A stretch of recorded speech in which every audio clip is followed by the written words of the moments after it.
reitspro.com is a place for insightful content on REITs and InvITs in India.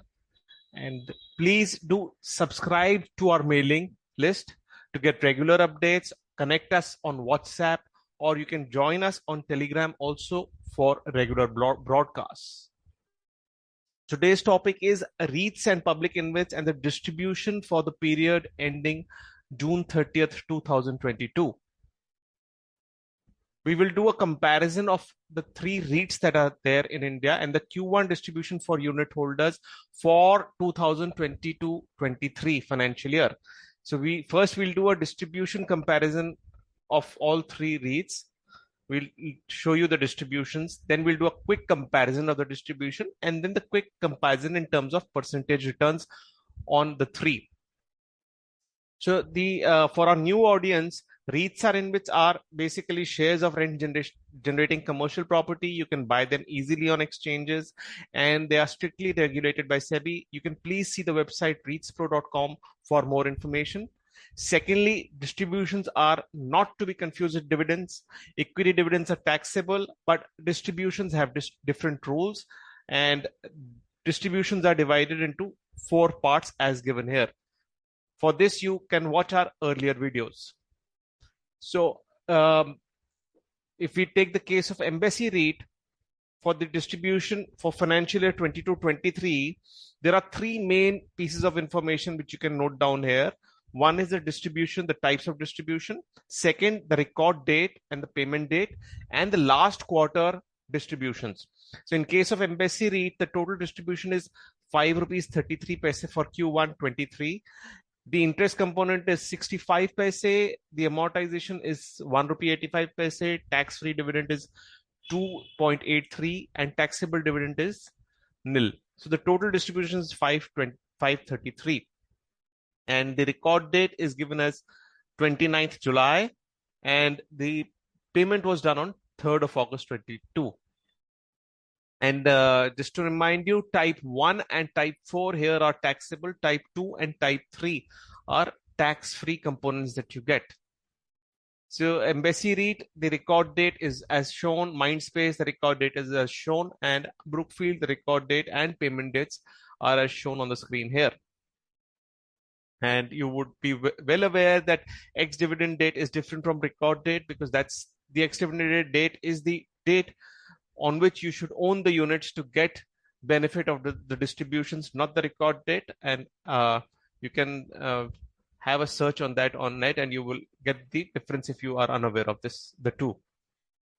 So Mindspace REIT, likewise, the 3 components of the 4 components of distribution are given, where the first type is 33 paise, the second type is nil, the third type, which is dividend tax free, is 441, and the total distribution is 4 rupees 74 paise.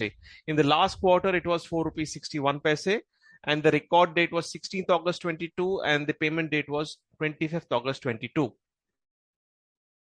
Brookfield REIT is giving a distribution of 5 rupees 10 paise in quarter 1 of 22-23. The last quarter, it gave a return of 5 rupees 10 paise, and this is how the distribution was made. The tax-free component, again, let me remind you, is type 2 and type 3, and the interest and dividend taxable are the ones which are taxed. So 5 rupees 22 paise is 5 rupees 10 paise is the total amount, out of which 2 rupees 56 paise and 6 paise combined are tax free. And the record date and the payment date are given in the yellow part below. Now let's do a quick comparison of the 3 REITs. The Embassy REIT gave a total distribution of 5 rupees 33 paise. Mindspace REIT, a distribution of 4 rupees 74 paise, and the Brookfield REIT, a distribution of 5 rupees 10 paise. Of course, it will not make sense because there is no comparative figures. Why? Because for a comparison, proper comparison, it can make sense only when the price of the instrument is known and the tax-free component impacting returns is known. So the price and tax-free component together would give a comparison, and that's why we move on to the quick comparison of percentage returns. And for this, I would ask the viewers, if in case you've not seen, to see the basics of REIT returns in our video earlier, which was on 12th May 22. And there are calculations shown on how pre-tax returns of REITs are calculated on our video dated 26th May 22. An in-depth analysis of how REIT earning is calculated pre-tax. See, a quick comparison here is that when we see the second type and the third type are tax-free in this case, in all three cases. And the prices we assume are at the end of July 22nd is 365 rupees, 360 rupees, and 325 rupees for the three REITs respectively. A pre-tax return for this period is as given in this highlighted on the second last line, and the pre-tax annualized return is highlighted on the last line given here. Similarly, we do an InvIT comparison for Q1 22-23 for the unit holders. So there are 3 public InvITs as of now, and we'll do a quick comparison of that and a percentage return of that as well. The IndiGrid units have a last quarter payout of 3 rupees 1875 paise. The yearly distribution, the quarterly distribution this time Q1 of FY22-23 is 3 rupees 30 paise. The record date was 2nd August and the last payment date was 10th of August.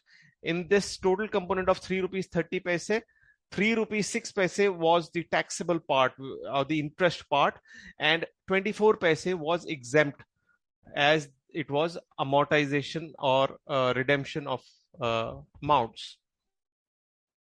Similarly, IRB InvIT, the record date was 4th August 22. The last payment date, 12th August 22. In the last quarter, they made a payment of 2 rupees 60 paise, but in this quarter, they have made a distribution of only 2 rupees. Why? Because there was a SPV which has completed the concession period, and the total amount is distributed as 1 rupee 20 paise as the interest part, which is taxable, and 80 paise as non-taxable, which is redemption of or return of capital. The third instrument, which we InvIT instrument, is PG InvIT, and the last quarter only 28 paise was tax-free. This quarter it has moved up to 52 paise tax-free component out of 3 rupees, which was the same as the last quarter. Last quarter also with 3 rupees was the distribution. This quarter also 3 rupees, but the tax-free component has moved up a little. And the record date was 2nd of August and the last payment date is 11th of August 22. So a quick comparison, 3 rupees 30 paise for IndiGrid, IRB 2 rupees, and PG InvIT 3 rupees. And if you look at the tax-free component, it comes to 7%, 40%, and 17%. Let's assume a approximate price of 140 rupees, 55 rupees, 130 rupees, a buying price, which is approximate prices just before the distributions.